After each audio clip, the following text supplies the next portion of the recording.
Don't worry, brother. I found a way, man. I found a way. I got all the stuff. So, Milad, when you guys come out and hang out with me, I got you covered. Thank you, Dr. Roman. Dr. Roman, thank you so much, man. I'm so excited for this. And I was telling Masood before the thing, I was like, I hope Dr. Roman shows up because if not, I'll be heartbroken. Bro, like I'm so in for you guys that I'm showing up. Literally like 2 hours ago, I just finished an event at my house for 2 days. And I looked and I was like, man, I didn't realize that was right after my event. Doesn't matter. I'm showing up for my guys. I'm here. Thank you so much. Yeah, it's Well, my Dr. pleasure. Roman, we're gonna before we start, I really want you to like introduce yourself to who you are, what you're doing. I know that you're a dentist, so that's out of the way. But I really want to know what you're doing, and really I want to know why you're doing it because the conversations that you have, the post that comes about you on LinkedIn, they're the message that comes across to me as a doctor and as a doctor that graduated 2.5 years ago, it's a powerful message. And I really want to know why are you doing it? Because that's the part that matters to me. Well, I'd be happy to step into that. Gosh, I could tell a lot of stories about what I've done and the journey to get here. I think the quick summary is I built a couple of different types of dental groups. I have been a believer in group dentistry. Now I say that in a broad use of the term. And I've been through a couple of cycles of it. And after I exited my last cycle of operating a group I guess a dentistry group, I had this feeling of like, I don't ever want to do that crap again. And so I spent about 6-7 years coaching and consulting and training people on how to do it. I've coached now, and my content still reaches people doing, well over $1 billion in annual revenue. So in a sense, I've written a lot of the rules and playbooks for how to do this. And Milad, Masood, like I kind of look back with a little bit of regret. And what I mean by that is, I just got back from the biggest DSO event of the year, Dykema event, amazing event. Shout out to Brian Kaleo and everybody that puts it on. But I was talking to all my friends that were there, people that have built this industry, and I'm saying, hey, for 20 years of DSOs, are the patients better off? Do they trust us more and are they happier? And everybody's like, no, patients trust us less 20 years later. Okay, well, question 2, are our teams happier today? And they're like, no, our teams all left the industry in COVID and we still haven't recovered. And it was because industry frankly sucks. It's a horrible place to work if you're a team member. I'm not calling out everybody. I'm saying it's a general stereotype and a rule. Well, then I said the third thing, well, look, like the DSO movement has made a ton of money for a ton of dentists. I was a beneficiary of that. I got paid. So are dentists happier now that they've made all this money? And like everybody chuckles. They're like, no, actually, arguably, dentists are more pissed off. So I thought, All right, everyone. Welcome back to another episode of Dentsman. Masood, I don't know what episode are we on? Episode 300? I I'm would add not a zero sure. to that.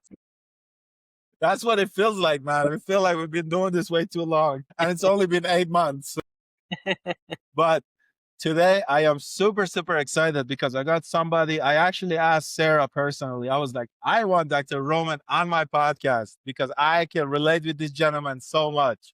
I love everything that you're doing for the industry, the things that you're doing to empower the younger doctors that are coming out of dental school, the things that you're doing for, like you mentioned before the we start recording, the things that you're doing for essentially the non-dentist. You're empowering every aspect of the business. And I love that about you and how open you are. And on top of all of that, you're super cool because you live in Utah and I went to dental school in Utah. So go Utah. hey, I'm a Utah transplant, so I can't claim it natively, but and I'm sure you're the same way, but like, hey, we do like it's a hidden gem. Don't tell anybody. Let's keep it our secret because life out here is definitely It absolutely is elevated to the next level to a point that you can't drink coffee. Don't worry, brother. I found a way, man. I found a way. I got all the stuff. So, Milad, when you guys come out and hang out with me, I got you covered. Thank you, Dr. Roman. Dr. Roman, thank you so much, man. I'm so excited for this. And I was telling Masood before the thing, I was like, I hope Dr. Roman shows up because if not, I'll be heartbroken. Bro, like I'm so in for you guys that I'm showing up. Literally like 2 hours ago, I just finished an event at my house for 2 days. And I looked and I was like, man, I didn't realize that was right after my event. Doesn't matter. I'm showing up for my guys. I'm here. Thank you so much. Yeah, it's Well, my Dr. pleasure. Roman, we're gonna before we start, I really want you to like introduce yourself to who you are, what you're doing. I know that you're a dentist, so that's out of the way. But I really want to know what you're doing, and really I want to know why you're doing it because the conversations that you have, the post that comes about you on LinkedIn, they're the message that comes across to me as a doctor and as a doctor that graduated 2.5 years ago. It's a powerful message, and I really want to know why are you doing it because that's the part that matters to me. Well, I'd be happy to step into that. Gosh, I could tell a lot of stories about what I've done and the journey to get here. I think the quick summary is I built a couple of different types of dental groups. I have been a believer in group dentistry. Now I say that in a broad use of the term. And I've been through a couple of cycles of it. And after I exited my last cycle of operating a group I guess a dentistry group, I had this feeling of like, I don't ever want to do that crap again. And so I spent about 6-7 years coaching and consulting and training people on how to do it. I've coached now, and my content still reaches people doing, well over $1 billion in annual revenue. So in a sense, I've written a lot of the rules and playbooks for how to do this. And Milad, Masood, like I kind of look back with a little bit of regret. And what I mean by that is, I just got back from the biggest DSO event of the year, Dykema event, amazing event. Shout out to Brian Kaleo and everybody that puts it on. But I was talking to all my friends that were there, people that have built this industry. And I'm saying, hey, for 20 years of DSOs, are the patients better off? Do they trust us more and are they happier? And everybody's like, no, patients trust us less 20 years later. Okay, well, question 2. Are our teams happier today? And they're like, no, our teams all left the industry in COVID and we still haven't recovered. And it was because industry frankly sucks. It's a horrible place to work if you're a team member. I'm not calling out everybody. I'm saying it's a general stereotype and a rule. Well, then I said the third thing, well, look, like the DSO movement has made a ton of money for a ton of dentists. I was a beneficiary of that. I got paid. So are dentists happier now that they've made all this money? And like everybody chuckles. They're like, no, actually, arguably, dentists are more pissed off. So I thought, well, that's weird. If patients aren't better off, if teams aren't better off, and dentists aren't happier, why do we even do this? So I really kind of sat down and thought about what's been going on. I asked a lot of my buddies, I'm like, hey guys, you're running dental groups, you're building things. What's the one thing that if you could have it solved would like make the biggest difference? They're like, oh, it's easy. My associates. And truthfully, there's a lot of profanity typically involved when I say that. It's like my associates don't perform. They're constantly leaving. They say they want one thing, but then they leave. Like all these stories. But I didn't just stop there, guys. I went and I talked to the associates. And I was like, hey, how's everything going for you? And they're like, I'm not getting what I thought I'd get. I signed up for dentistry. I'm buried under debt. This practice and this company that told me everything was going to be ready for me to step in, they haven't even talked to me. They said there'd be mentorship and like they don't even come to check in on me ever. The systems suck. The team isn't good. Like there aren't enough patients. And so long story short, guys, this is where we are. I do not know a single dental group that's not suffering in this associate to dental group relationship. And then I had the feeling, I'm like, wait a minute. considering that more than half of the dentists delivering care in the United States of America right now are associates, I wonder if the growth of associates, the failure of our industry to serve young doctors, I wonder if that's the reason our patients aren't happy, our dentists aren't happy, and our teams aren't happy. That's where I'm at. And so, you know what I did is I said, I'm in, screw it. I'm going on. And you know, everybody said, you can't solve this, Eric. You can't help it. Well, that's what I'm here for. I'm here to build great clinical leadership. And I'm here to directly guide doctors and show young doctors the recipe to be successful. How's that sound? How's that for a story? Man, that is everything that you just said, Dr. Roman, is so relatable. So about 3 months ago, I walked out of my office in Nashville, Tennessee, and I said, I will never, and I say this very, very publicly on my podcast, I will never work for another DSO ever again. And if I even have to go work in Walmart, I will not work for another DSO. And I talked to a lot of my friends that are graduated with me, and they all feel the same way. And the reason for that is because, just like you said, a lot of the DSO companies, and I'm talking about, I work for big name DSO companies, 500 plus practices. They act like they got their operation together. You walk into the practice and they act like they're running an ice cream shop. I'm like, doesn't feel like a dental office. So it is so relatable to what you're saying. Absolutely.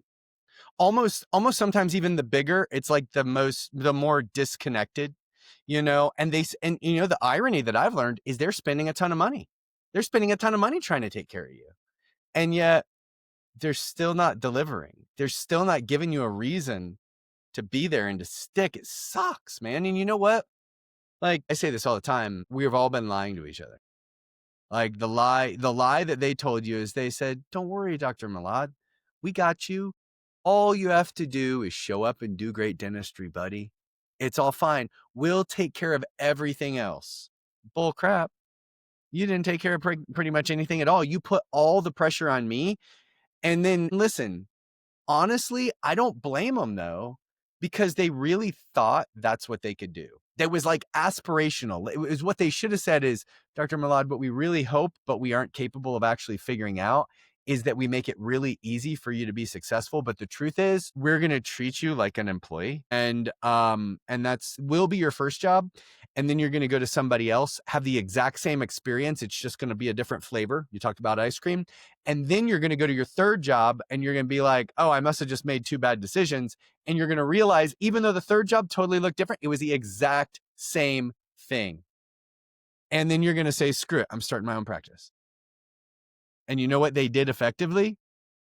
You wanted to work for them. You wanted it to be great. They just created their own competition. Irony, right? Absolutely. Absolutely. But you know, the one thing that is amazing to me is that a lot of these DSOs, when you look at it, it's like my question always to them is, or as at least as a doctor, if you're trying to build this organization but you're not taking care of someone that is running the ship, which is your doctor, what is the future of your business is going to be like? Bro, like, so again, I fed this beast. I helped it. The truth is, like, what is the business? The business is doing dentistry, right? The business is, but like doing dentistry, the business of doing dentistry is, the business is like patients loving it. If patients don't love it, they aren't going to do it. And yet we suck at that. Like, nobody wants to have anything to do with us. And so what we've done, in a sense, for all the energy we've put into like improving the business, improving profit margins by squeezing all the water out of the washcloth, we ripped the washcloth because we squeezed it so tight and we tried to squeeze so much water out of it. And we broke the relationship with our patients almost forever, because our patients know that like we're trying to milk every dime out of them. Our patients know our team's phone skills are crap. Our patients know that like that we're trying to upsell them into treatment that they don't understand. And like they ain't dumb. They're consumers, you know, and consumers are wise. They get wise to your ways. And so, you know, and in working with my teams, we've coached dental groups for years. you would be amazed how often, you would be absolutely amazed how often we have clients that are like, oh, everything's great, Eric. Oh, everything's great, Eric. Oh, everything. Oh, we're out of money. We got 2 weeks left. You're not getting paid this month because we got 2 weeks left and we're going down. I'm like, whoa. Like that was a quick turn of events. You just added 9 more locations. Everything was great. You just bought a new house. Now you're out of money. What just happened? They're like, and when we look, and guys, it happens all the time. And when we look, it's always the same thing. You know what it is? When we start building DSOs, like instead of like sitting there with our, how do you do dentistry? You tip your head down and you look in the patient's mouth and you do dentistry. Instead of looking down at what's happening in the practice, we lift our head up and we start looking at all the other things. We start looking at new locations and legal structures and marketing CMOs and all these other things. We look up, we stop looking down, and what's down is what matters. And when you take your eye off the ball comes back to hit you. Absolutely. You mentioned something about the patient relationship. At my previous job, and I hated this when I heard it from the patient. I got a feedback from one patient that says, your doctor sounds too corporate.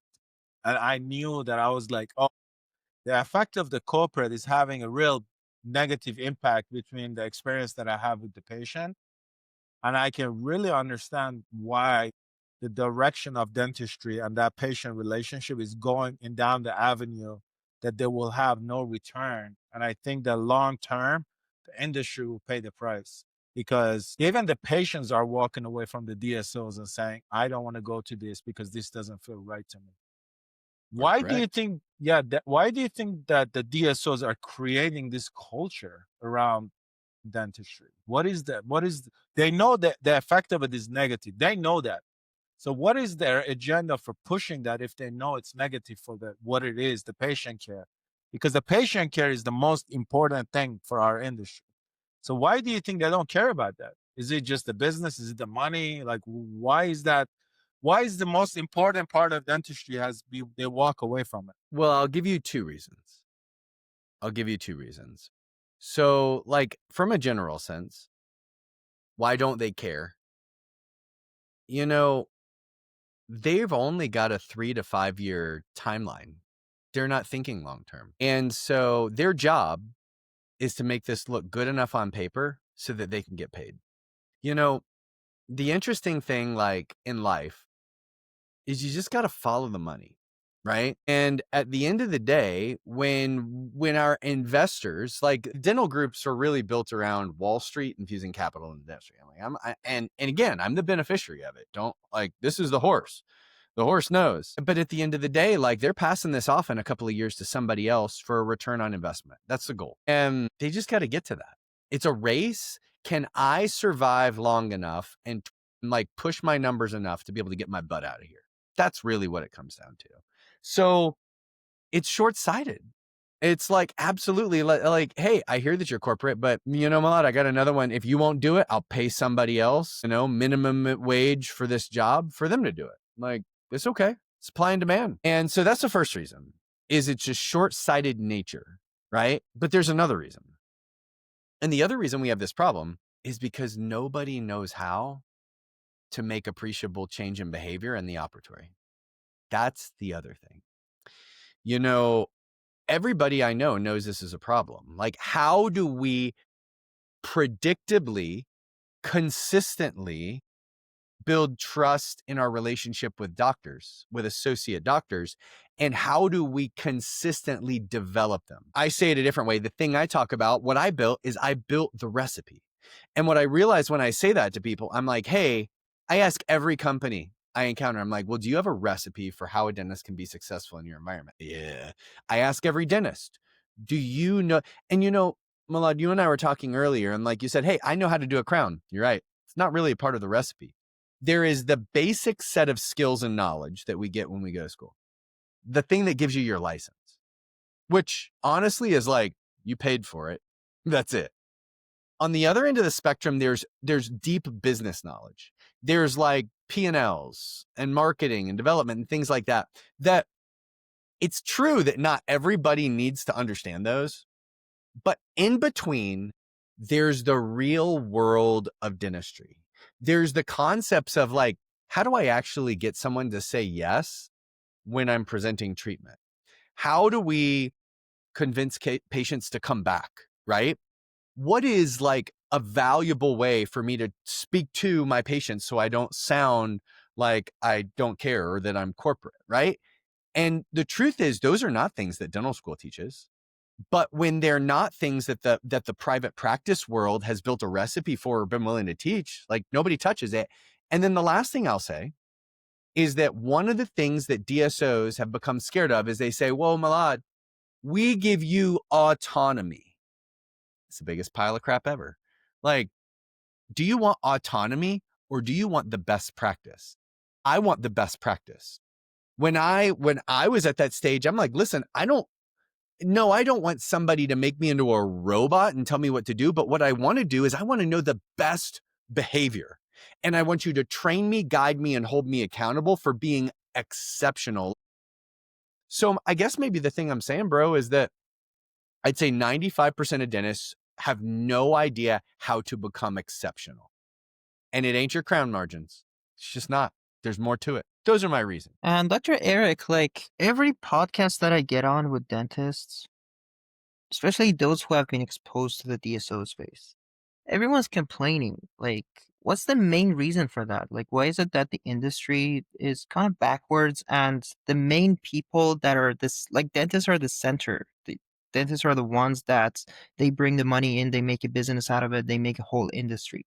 But why are they all unsatisfied? Like, is there any specific reason? And like, is there something that could be done about it? And I'm sure like people have thought about doing something, but I haven't seen anyone really get to work on that. Hey, Dr. Roman, let's not get you assassin though. Yeah, that's right. That's right. Set me up, boys. Like, I'm a hitman. If you see a red dot come across the screen, let me know. You know, I'm going to separate, Masood, I'm going to separate two things. Complain and dissatisfied. I'm going to separate those two things out. Why do we complain? Complaining don't get nobody nowhere. It's a weak tactic. We complain, Masood, because we don't know what to do to change things. Or, listen, throw me some hate mail. I'm fine with it. Or because we don't have the courage to do anything. We don't know what to do, or we don't have the courage, or we're just professional complainers. You know, I've dealt with complainers my whole life. I mean, honestly, I've hired and trained hundreds of dentists, and like, and there's a personality type. There's a personality type that just says, you know, I'd rather tell you everything that's wrong with you than I would take responsibility for my own life and my own success. I'm going to be honest with you, like my associate, so I train associates, I train clinical leaders. When I directly work with associates, I tell them, I'm like, stop complaining. I know there's a lot of errors inside the company. I know there's a lot of problems. You have this many things that you have complete and total control over, and you suck at all of it. You deal with your crap, and like, this is how you communicate with them to remind them that they have to deal with theirs. But if you sit there and you say, I'm just like, look at what you did. No, nobody is responsible for that but you. And I think that that's like a trained technique. So there's my thing on complain. I'll take the hate mail for that. I'm fine. Eric at drericjroman.com. Send the hate mail. Now the other side of it, like dentists not being content, right? That's a much bigger problem and a much bigger deal. First thing that I'll say is that this industry is really hard. I have worked with people from parallel industries, lateral industries, all sorts of things. I've done consulting projects and worked in and everybody thinks dentistry is just like everything else. And everybody finds out, holy crap, it's not. It's hard. It's really hard. And then the second thing that I'll say is that often as dentists, what happens is Dr. Kyle Stanley's great at talking about this stuff, but we connect our identity to being a dentist when that was never intended to be the case. The irony is, it's really weird. Nobody would have gone to dental school if there wasn't a perception that dentists have great lives. They make good money. They should have great lives. They work great schedules. Every dentist could have gone to medical school, and they didn't. They went to dental school. And it was because they thought they could have a better life. And in fact, they get there, and then instead of them being focused on how do I get, dentistry is the vehicle for success. It's not the outcome. So dentistry almost trains us into becoming our identity, and instead of our identity being outside of the practice. So we think because of what I did in dentistry, I'm going to be happy. Heck no. Like, nobody trained you how to be successful at your life. That's one of the things I've put a lot of my effort into, Masood, is that, and I find it's true time and time again. Like, I ask dentists, I'm like, hey, how are your relationships? Like, what is your purpose outside of being a dentist? How are you taking great care of yourself? And they're like, no, no, no, and I don't. And I'm like, well, dentistry was a great tool to get you there. You just never really knew what you were trying to build. Last thing I'll say, we make a lot of money, or at least we can. And I know a lot of dentists are saying, shut up, Eric. Like, it's not always the case. Well, join my program. We'll work on it. But we all know what the data says about the relationship between money and happiness. And I mean, like, everybody gets it. And yet we as dentists still think, oh, you write me that check for $5 million or $10 million, then I'll be happy. I have coached people through $100 million exits. And you know what they say on the other side of it? I'm not happy. I'm not happy. And so at the end of the day, we've just fallen victim to a lot of lies. Nobody ever showed us a pathway for how we could. The pathway was to good dentistry, and good dentistry isn't enough. You got to know how to be good at dentistry, not just do good dentistry. And being good at dentistry, you got to know how to turn it into being good at life and getting what you want. Like, when I look at you guys and I look at what you're building and I look at the hard work that you're putting in, and honestly, like, it's going to be great. It'll impact a lot of people, but it's not worth it if you guys don't get to sit there and say, man, I'm so grateful for what we built because of the experience that I can have, and because I'm getting out of life what I wanted to get out of life. My heart would be broken for you if you didn't get that, So how's that sit, guys? That's amazing. Yeah, that's it all, pretty much. Dr. Roman, one thing I want to know is I'm very interested, and I mean, just even for myself, you talked about your program and how you're helping these associates. What is, like, the idea? We figured out the idea why you came out with the program, but I really want to know, like, when you're within your program, how are you really, like, assessing the associate that are in the organization, and kind of how are you helping figure out what pathway you need to help them get to, kind of provide them with that roadmap. So why do you think that your program is so effective in a way, and what are some of the key things that you're seeing in the industry across, for the dentist side, like from the associate side? Like, I want to know, what is the reason that they are not happy, and how are you helping them? Are the reasons the business side of it, the company frustration? Like, what are some of the things that you're seeing? Like, what are some of the patterns? That's like 28 questions because I've got so much granular experience with it right now that I could talk about it for days. I'll try to simplify. What's made the program effective is, first, number one, I'm just stepping into a space with an open heart and an open mind that everybody else is just turning their back on. And the key, number one, is I'm able, as a third party, I'm able to speak really directly to these dentists I'm able to say, hey, I need you to know you're the problem. Get your crap together. Like, I know your company's not perfect. I absolutely know it. And we're going to let them know all the stuff you said in your review, but you need to get your crap together and focus on what you can control. And it's like, and they receive it, I provide two things. I provide a recipe so that they know how to be successful. And that recipe, realistically, there's 3 levels to it. There's success just as doing dentistry, case acceptance, handoffs, like basic crap that everybody gets wrong. I teach them how to be pros, not professionals like I'm a dentist, a pro like LeBron. The way that LeBron approaches basketball, different than the way that my 16-year-old son approaches it. That's what I teach dentists. The second level that we give a recipe is a recipe for a healthy life. Like, if we don't give dentists a recipe for a healthy life, like, what hope do they have? They don't even know where to look. I experience this with my doctors all the time. I hate to say this, But when all of a sudden one of my dentists was having a bunch of crap going on in the practice and my team wanted to murder my dentist, when I'd sit down with my dentist, oftentimes it had nothing to do with dentistry. It was something going on inside of their life.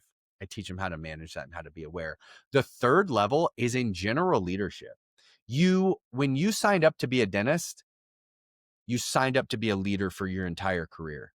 And then when we decided to be associates, we thought, well, somebody else will lead for me. Oh, hell no. You are still responsible for leading, and that was never taken away, but I'm going to show you how.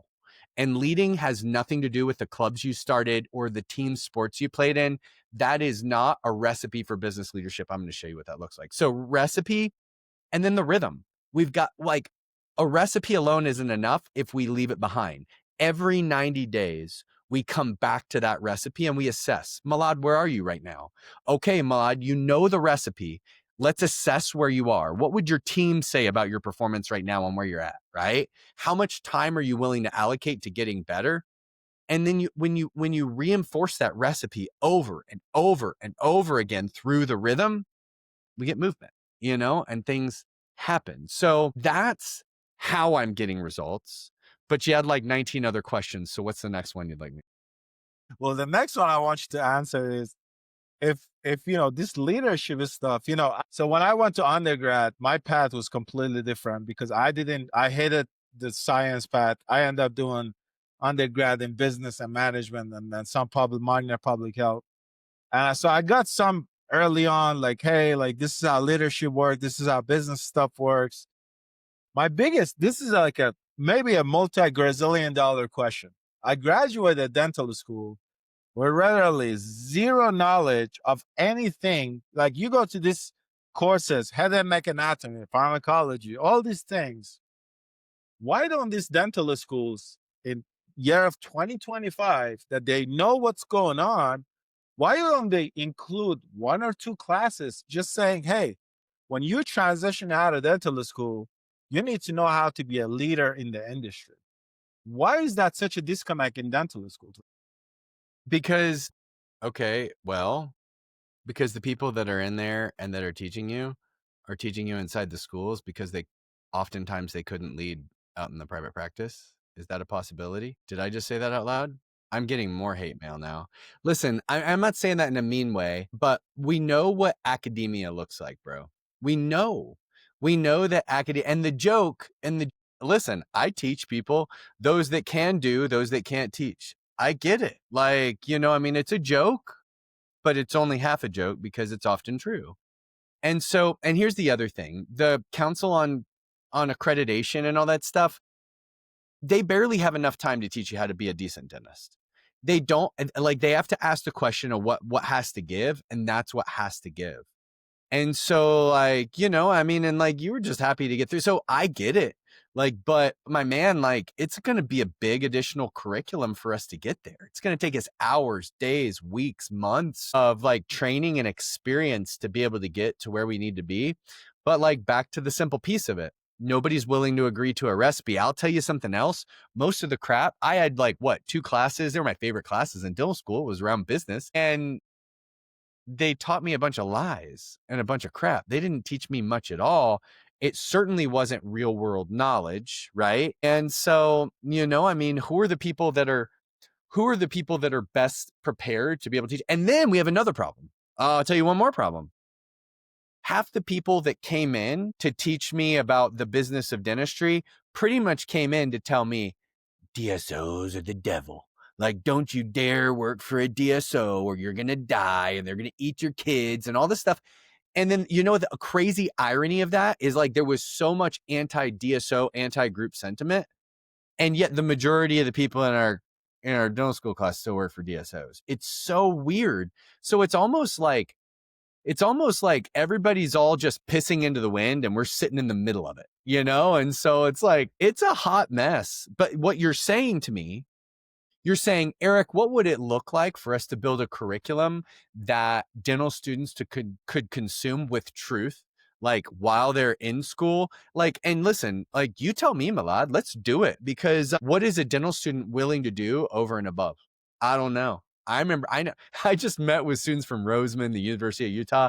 Like I saw them and they're like, we're really just here for free meals. Like, cause we just like to get fed. Like we don't have any real room inside of our head for additional capacity.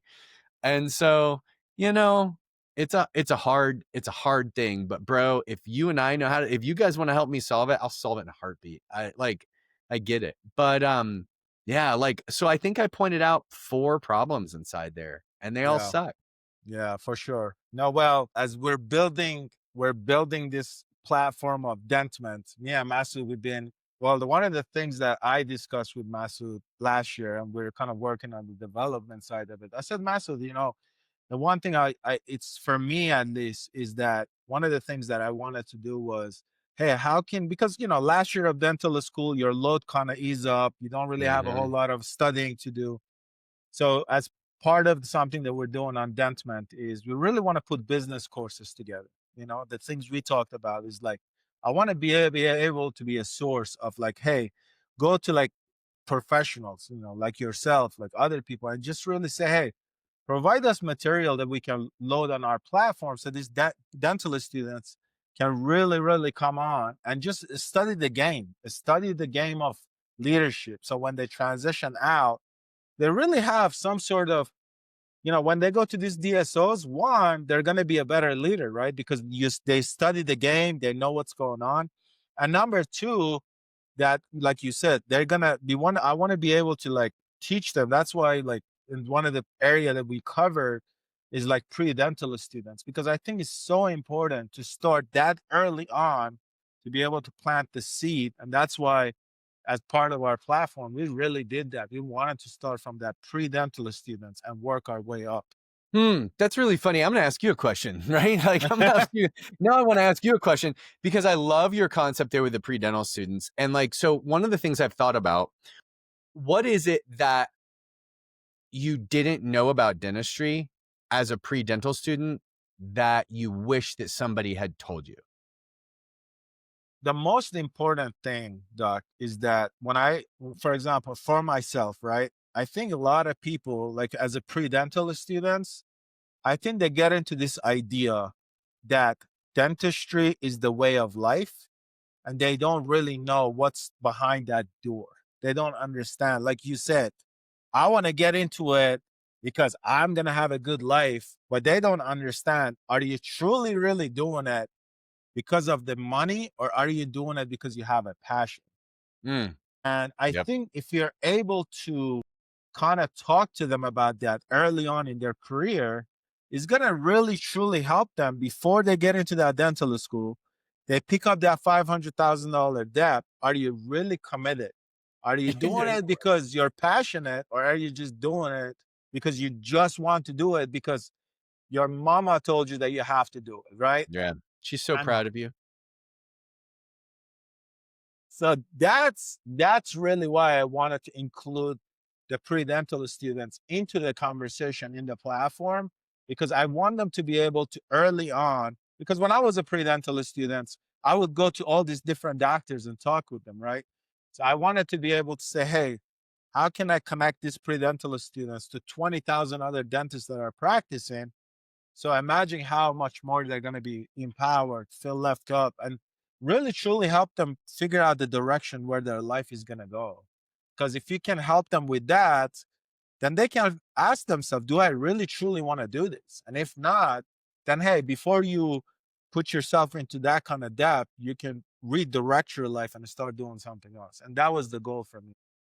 I love that. Yeah, I think that's an advantage that you have by really going to the source code of the audiences and saying, "Hey, all right, before you make this $500,000 or more commitment, while you're in the midst of the commitment, and then when you actually shown up to like do the work, you know?" So I love that. Thank you.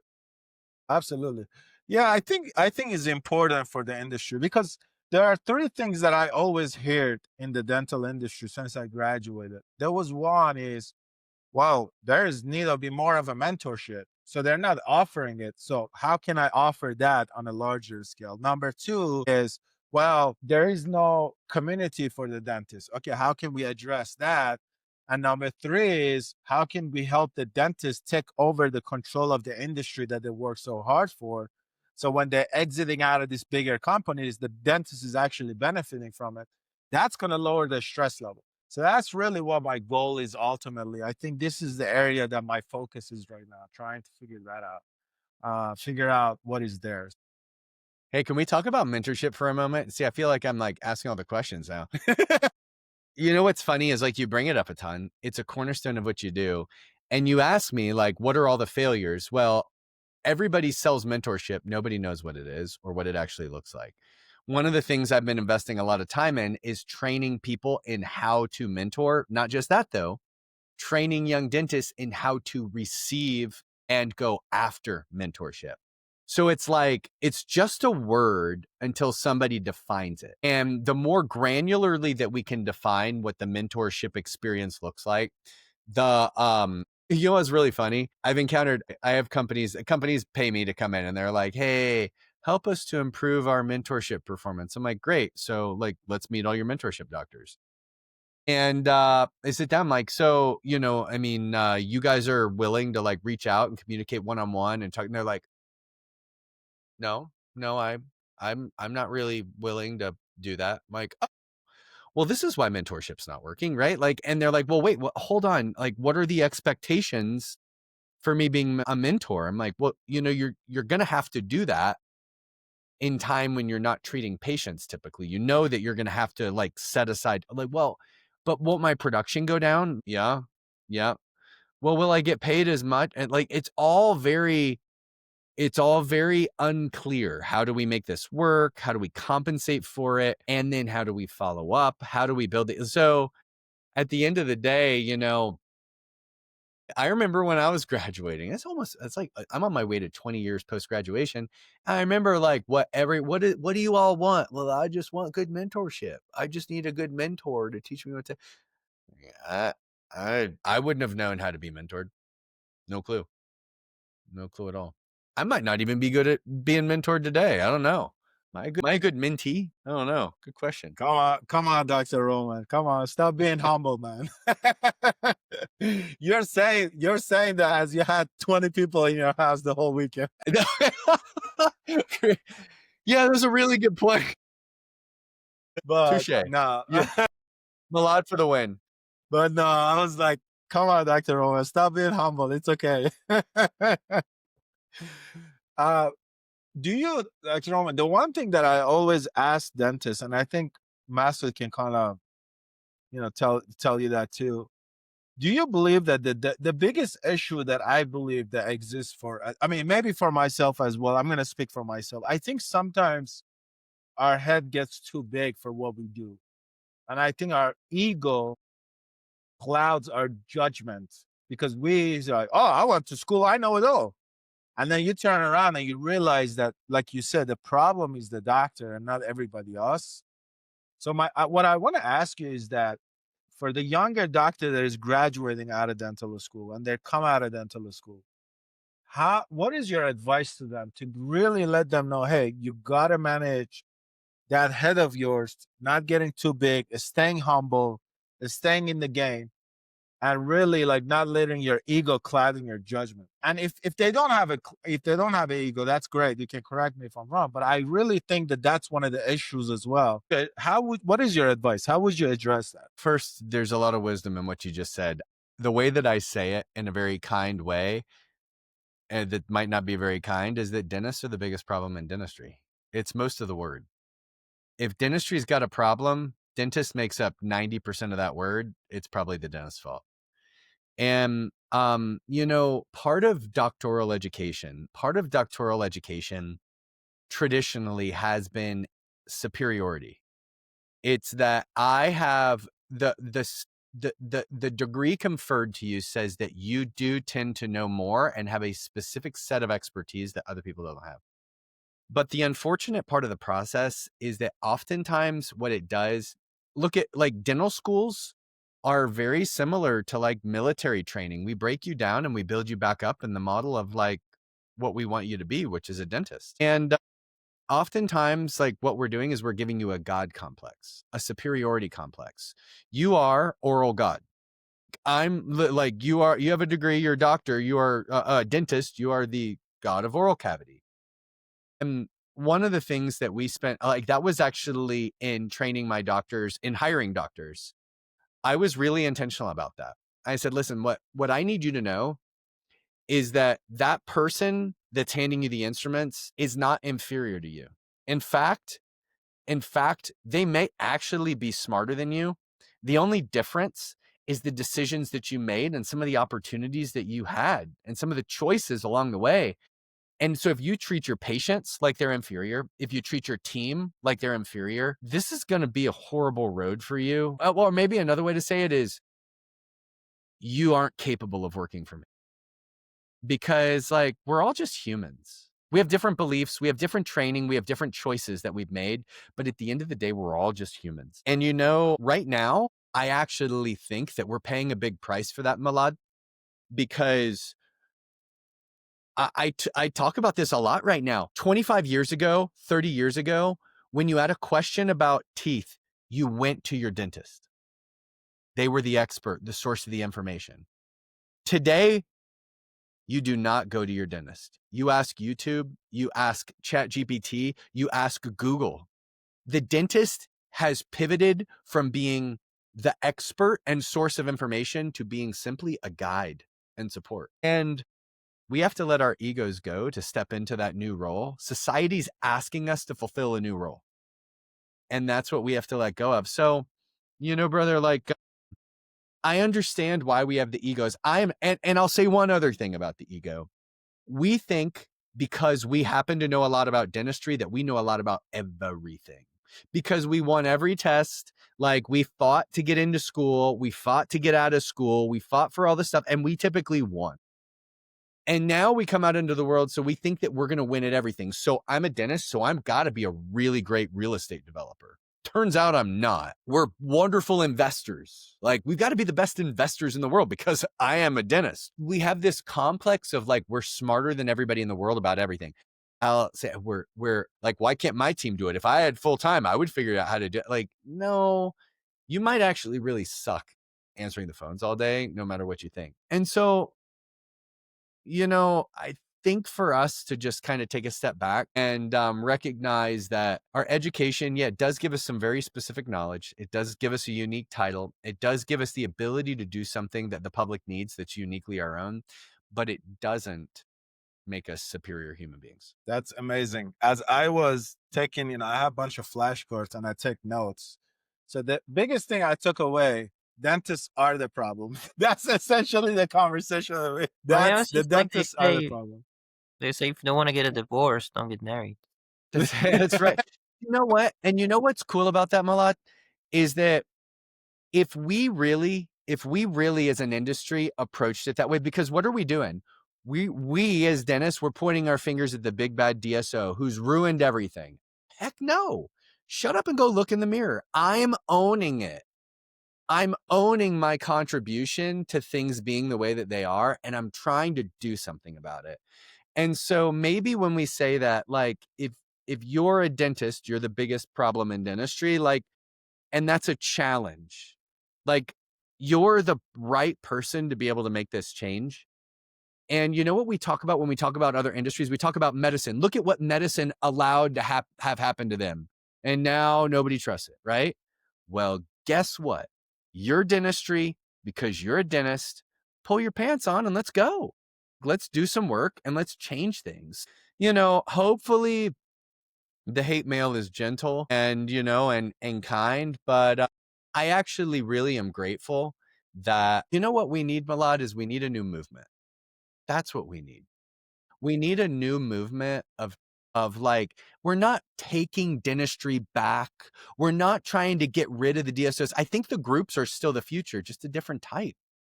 What we're doing is we're building the bigger, better future, like, for dentistry. It's time for the generation of dentistry that everybody's dreamt of and knows is possible. Like, that's the movement that we need to do, not blaming everybody else, not crying about it, owning our space and delivering for the people we serve. That's our future. Absolutely. And I think that's a conversation that I have with everybody. I do not want the DSOs to go anywhere, right? Because I worked in the rural area of Iowa, the DSOs were there to close that gap. I want the DSOs to be in the market, but what I want, the movement that I want, the movement that I'm working, and the goal that I have with Dentman, I want the dentist to have say in the industry, right? I said this in one of my posts way back. I want the CEO of this big organization that are sitting above all the things. I want that to be a dentist. I don't want that to be some business guy, because that if you're a dentist and you're a CEO of an organization that has 1,000 practices, they can relate a lot better to that associate than somebody that never been in the patient's mouth. So ultimately, that's the movement, and that's what I'm working towards. I want to make sure that we can give back as much as possible, give the knowledge, give whatever is needed, so that dentist can be a better leader, that dentist can understand the business, and they can really take on that task. And I think, like you mentioned, that patient experience will improve. They're not focused so much on the selling part of it, but actually building the value for the patient. And that's really able to gain the trust, because when I hear, for example, I had a friend that worked for a DSO, they're like, oh, they told me instead of putting an MOD filling, you should do an onlay inlay, and it's $1,500. So the patient is going to be like, what is going on here, right? So that's what I want. I want the dentist to be able to make those calls and make the best decision that it is for the patient. I may be wrong, but that's what I want for the industry. You know what, Milad? We might all be wrong. I've been wrong a lot. I'm actually really good at it. Perhaps I'm a professional at that before I'm a professional at other things. At the end of the day, what I appreciate about you is your heart for what you're doing, and the fact that like you're here doing the thing, building the dentment, and you guys are putting in the time, energy, and effort to create a change, to recognize an opportunity and to move the needle and do something. And I don't care if you're right or you're wrong. Like you guys can be my brothers on this any day of the week, because you're willing to like do the work, while other people will sit back and they'll listen to this and be like, no, screw what those guys said, or how dare they? And like, they'd rather point fingers and throw darts. Let's do the work together. I'm in, guys. Absolutely. I appreciate that, Dr. Roman. Well, Dr. Roman, before I have to ask you this, because when I was at Daikin, and I hate the fact that I didn't see you. I hate myself. How did we miss each other? I There were only know. 2,400 people there. And to be honest with you, I didn't even stick around that long. I just kind of wanted to come meet a couple of people. But I really, the one thing that, you know, Brandy is a very good friend of mine. Me and her, she came on our podcast and we clicked, and we've been friends forever. And she's so sweet. And she talked to me about you, and she talked to me about your program that you're doing at your home. And it just kind of touched me, because I say, in this big world that we live in, right? In the society that we live in, everybody has an eye on you and want to judge you for what it is. And the one thing that she mentioned to me that kind of like fascinated me about everything that you were doing, and I even liked you even more. But maybe I have a little bit of a man crush on you, Dr. Roma. I don't know. I'll take it. It's probably the man bun. It gets everybody. Yeah. The one thing she said, you said you create that environment in your house that people can come in whatever outfit they want. They can be comfortable. They don't have to put makeup on. They don't have to be anything. They can just be true self. They can be true to themselves, and they can come. And I think that's such an important thing.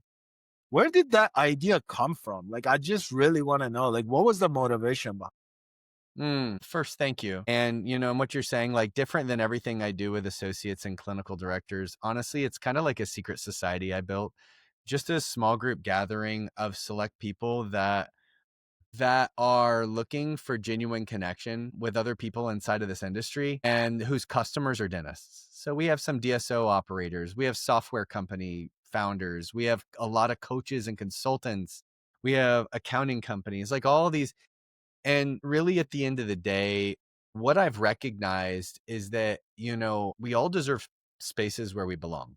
We all deserve spaces where we belong, where we can make a big industry smaller, but where, when I walked into a room, Milad, what everybody saw was, well, this is how big a dental group Eric Roman built. This is the other stuff Eric Roman's done. This is what Eric Roman does professionally. And that's not my identity. that's not who I am. I want people to see me as like a guy that's trying to be a great husband and fails a lot, a guy that's trying to be a great dad to 5 kids and fails a ton, a guy that's just trying to figure out his own life and screwing up an awful lot, and also a guy that works inside the dental industry. That's the space that we built. We don't get the right, I don't like, everything is just posturing. It's like, well, how much revenue do you have? How many locations do you have? Screw that stuff. I just like built a space for people to be able to be people, show up as who they are. And it just so happens to be great that we work in the same industry as well. And that now we can be peers, and like know each other for reals when we run into each other at Dykema or at something else. So, you know, uh, that's what we built. It doesn't even really have a name.